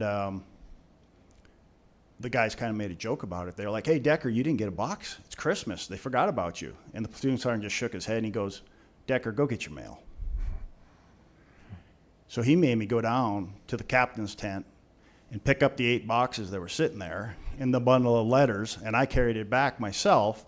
And when I walked through the tent flap, and they couldn't even see me because I had so many boxes, and I set them down on my cot, and I just turned around, and there was these 25 other guys just staring at me. And the one guy looks at me, and I'll leave out the expletive, but he goes, "Decker, what are you, the mayor's son?" And I said, "No." I said, "I just have the love and support of one of the greatest cities in this United States, and I have always felt indebted to Dickinson." Thank you for your time. Thank you for your service. I'm an old basketball coach who's always got a clock and a buzzer in the back of my hand. We do have to limit you to about 2 minutes for each of a few remaining questions, but thank you for that. We've got to deal with concerns. No, I'm going to read from directly. Like we did with the county commission, let's take 2 minutes to discuss things that keep you up at night at the city government level. We'll get to optimism next. What keeps you up at night? Well, if you ask my wife, nothing. I snore like a locomotive. What keeps me up at night is one of the issues that were brought up by prior candidates is the property tax measure and where that would take us as a city. I know that's looking way forward, as you said, into the crystal ball, but it's something that we have to be prepared for if it does happen. And it is troublesome because there is part of the state that wishes this to happen. They feel like Dickinson gets too much. They feel like the whole West gets too much. They think that the oil money that is generated out here needs to be better dispersed, as they've told me, to the rest of the state, which I find, you know, laughable at times because of how it is distributed. But that does keep me up at night. One of the issues right now that we are dealing with, we have an ambulance service. Everybody knows we have the Dickinson Ambulance Service.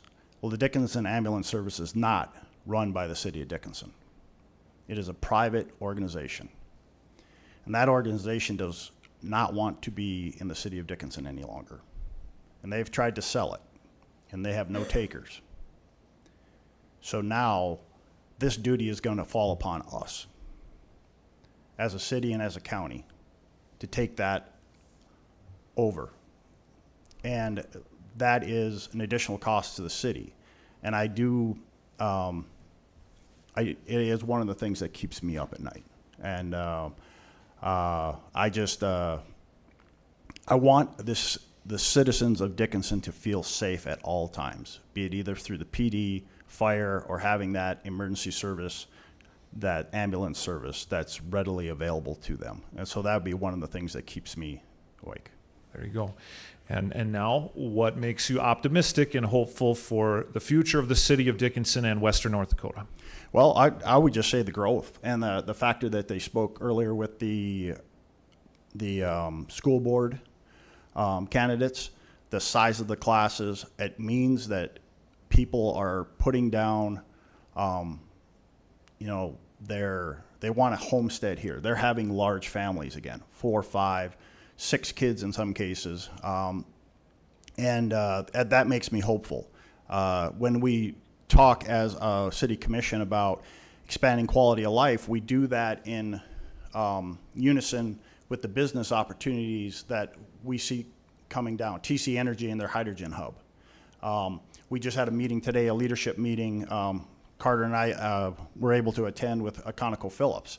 ConocoPhillips is looking ahead, and they see that there is still a lot of opportunity in the Bakken for them to grow, and they're not the only company. So that means for us, we have to meet the needs of that growing base of workers, and the challenge, and that it's one of the biggest challenges when you say what keeps you up at night, workforce, and workforce is a big challenge, and it is a multi. As one of the candidates for commission said, it's multifaceted. It's just not one little thing. But my optimism, we are seeing more and more businesses look at Dickinson. We just had an out-of-state company come in and buy the mall. We just, they're going to be announcing a couple of new restaurants opening up shortly. So there's optimism there. There's people looking at Dickinson. They want to come to Dickinson, and that gives me optimism. Thank you. We've got 2 minutes for the next topic. You've been here all evening, I believe. So is there anything else that you've heard from prior candidates and issues that are important and resonated with you? And is there anything else that has not been mentioned up to this point that is a high priority for you?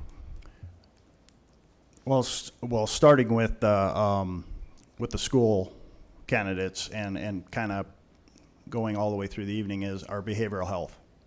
I think that is a huge challenge, especially in Western North Dakota.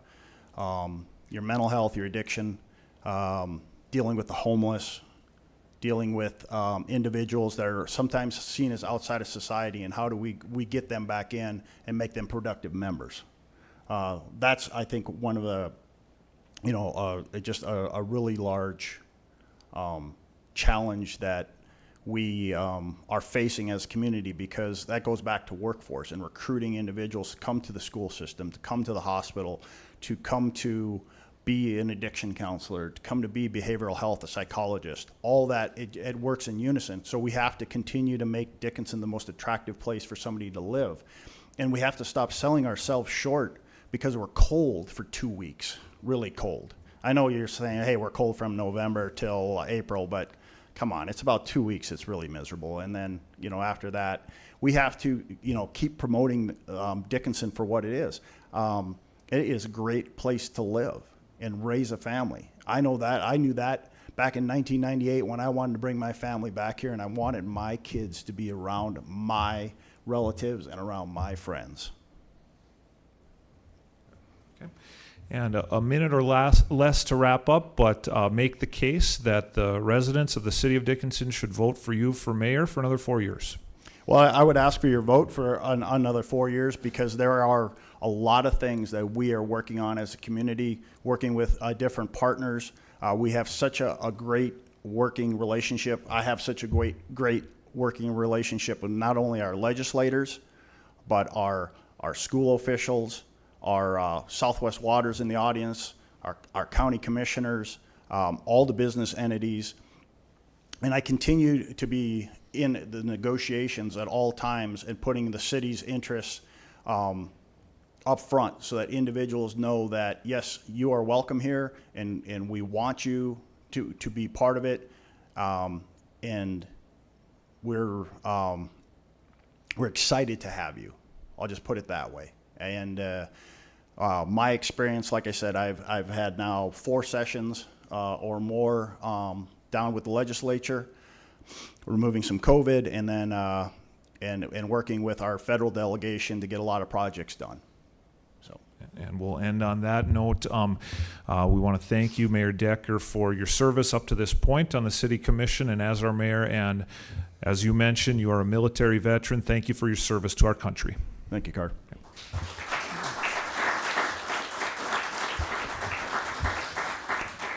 As we transition, I've got a paragraph here to accurately paint the full picture of the mayor's race this year. In 2020, Mayor Decker's opponent on the ballot was Leroy Hendrickson. In 2024, Mr. Hendrickson has declared his desire to be considered as a write-in candidate. He is in the audience this evening. I do want to acknowledge Leroy Hendrickson's presence. He introduced himself to the chamber yesterday. Our qualifier to participate in this event was the signature gathering process, but we do acknowledge the write-in option exists for the mayor's race and all local races. Leroy Hendrickson, thank you for being here this evening. And we are going to transition to two candidates for Park Board, both of whom played for me on the Dickinson Junior Varsity Volunteers Legion baseball team, and we're all grown up now. We've got Zach Keller and Tyler Tucker, Park Board candidates.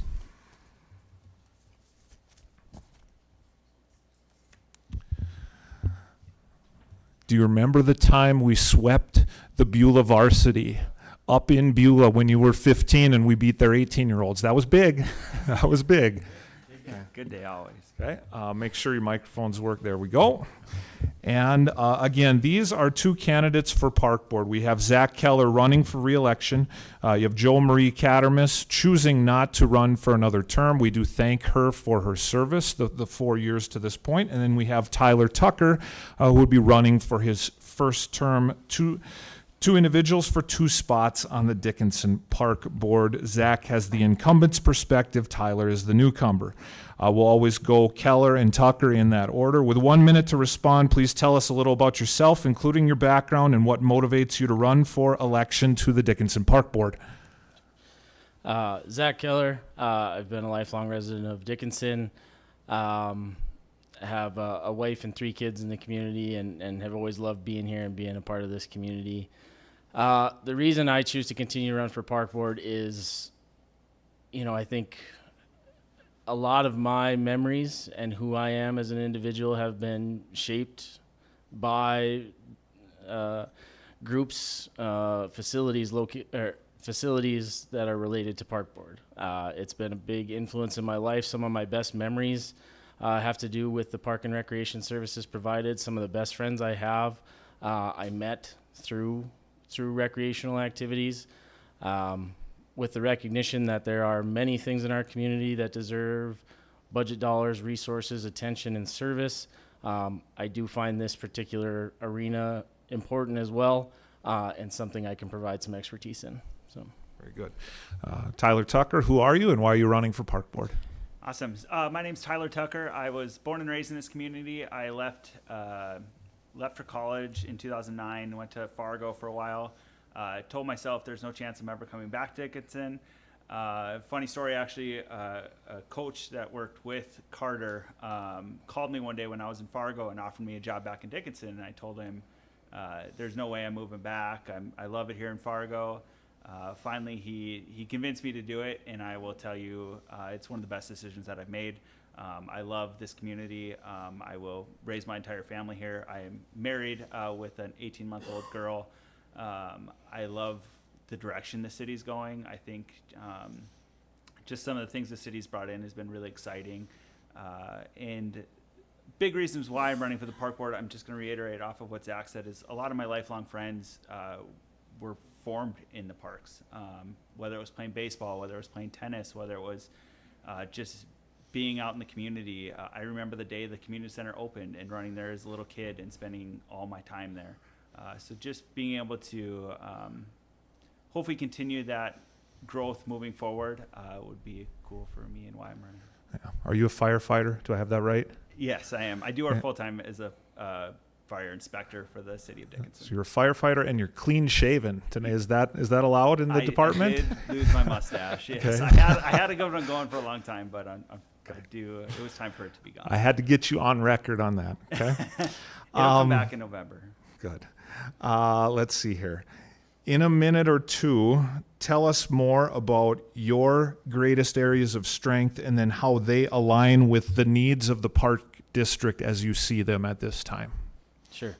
I think communication between groups and collaboration between groups is something I care a great deal about and provide some expertise in, or at least an increased focus and energy towards the communication and collaboration.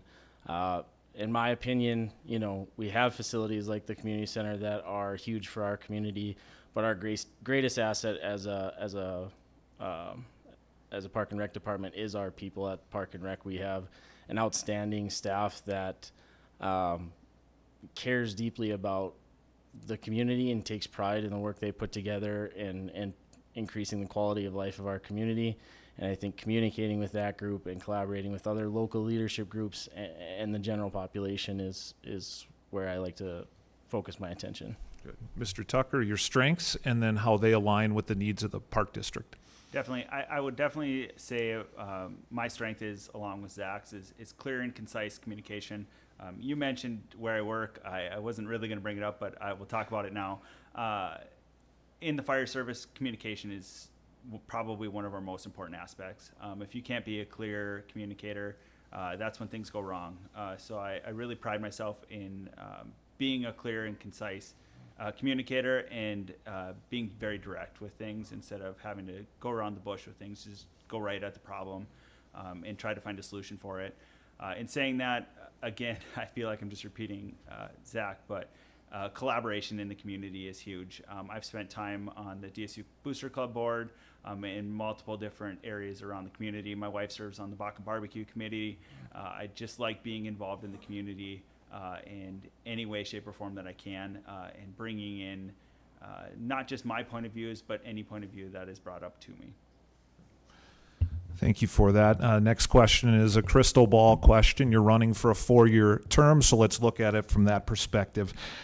Tell us about major challenges that you foresee for the Dickinson Parks and Recreation in the next 4 years. Yeah, I think it's pretty consistent with what's been discussed tonight, but my biggest concern that I've shared in the park board so far, that I've shared with Benjamin, our director, is the workforce as well. We have great facilities at our disposal that we cannot fully utilize without a staff to take care of them and operate them. And we are seeing the same challenges that many local businesses are seeing, attracting and retaining employees. Obviously we have a great fiscal responsibility to the community that we want to uphold. But also I do think we need to manage our resources appropriately and dedicate the funds necessary to attract and retain those individuals. I think that will be the biggest challenge for us over the next 4 years. Looking forward. Okay. Tyler, challenges the next 4 years. Yeah, I have two different challenges that I was going to talk about tonight. One was the workforce. The second one, which is briefly mentioned by previous candidate or other people tonight, is the infrastructure. I think infrastructure going forward is always going to be a problem. A really cool thing that we have going this year is it's our 20th anniversary of the West River Community Center, which is an awesome achievement. I've just experienced some awesome things at the community center and seeing how it is today compared to what it was when I was a kid. But with that comes, with all the people coming in, comes the abuse to the facility. And so maintaining the critical infrastructure so that building continues to grow and continues to be a staple for this city. I think there's a lot of growth potential that could be coming with that, with the excess people coming with the presidential library. I think that this could almost be a stop or a stepping stone on their way out to Medora. So just maintaining that infrastructure is a staple for this community. Yeah, you're getting ready to celebrate the 20th anniversary of the West River Community Center. It'll land on a Saturday, and on that same day will be Touch a Truck at the West River Ice Center. So I've heard Benjamin Ray say, get there early if you want a parking spot on that day. A lot going on over there on the west side of town.